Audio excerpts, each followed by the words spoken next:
You're listening to today's inspirational message on the Proverbs with Kurt Bjorklund. Proverbs 29 talks about leadership, rulers, and righteousness and wickedness. And we've talked about some of the elements of good leadership. And one of them is not being driven by the fear of humans. Fear of man is how it's stated in the ESV. Proverbs 29 verse 25 says it this way. It says, "The fear of man lays a snare, but whoever trusts in the Lord is safe." And here's what Tim Keller writes about this. He says, "The only way to reorder our desires toward God is to identify where our hearts are already committed instead." And here's what he says. The fear of man is a snare. If we look to human beings more than to God for our worth and value, we will be trapped by anxiety, by an over-need to please, by the inability to withdraw from exploitive relationships, by the inability to take criticism, and by cowardice that makes us unable to confront others. Our feelings will be easily hurt, and we will tend to overcommit out of a desire for acceptance. And so what he's driving at here, the fear of man, is actually a desire for human approval, and it's making it so big that it's bigger than our desire to please God. He continues, "The devastation that comes from the fear of man has many forms. It includes parents who are afraid to discipline their children and employees who are unable to call out corruption in their companies. We must obey God rather than man, Acts 5:29. The only thing that casts out fear of man is a deeper love for God and a relationship with God. 1 John 4:18 talks about perfect love casting out fear.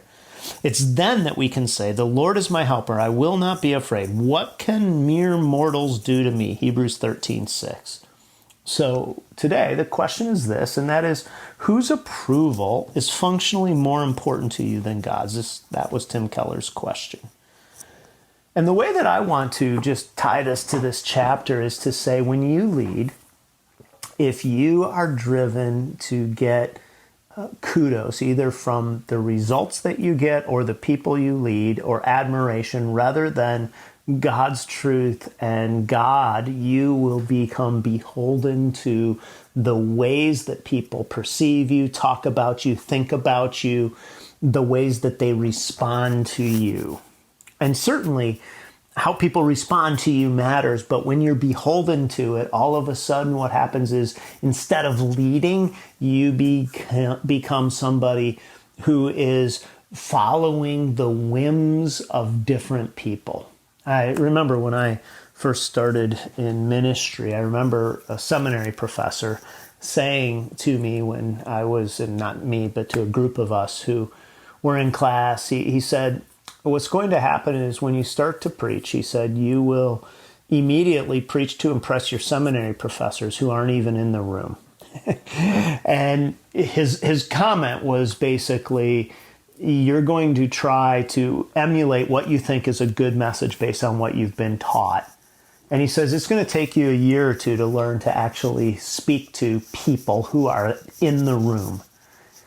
And then he said, what you'll be tempted to do next is to please the people in the room, because you will want them to give you approval and affirmation. And he said the real journey is learning to speak for the approval of God alone. And I believe that that's a good analogy for life. And that is, sometimes we have a group that we're trying to impress that isn't even present. Then we try to impress the group that's present. And then as we mature, we begin to say, I want to seek the approval of God. Now, the problem is none of us stays in one category or the other. We can vacillate all the time.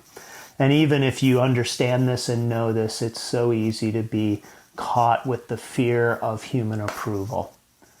And the only way out of it is to say, God alone has given me approval. And therefore, what can people do to me? What difference does it make what people really think? Thanks for joining us here today.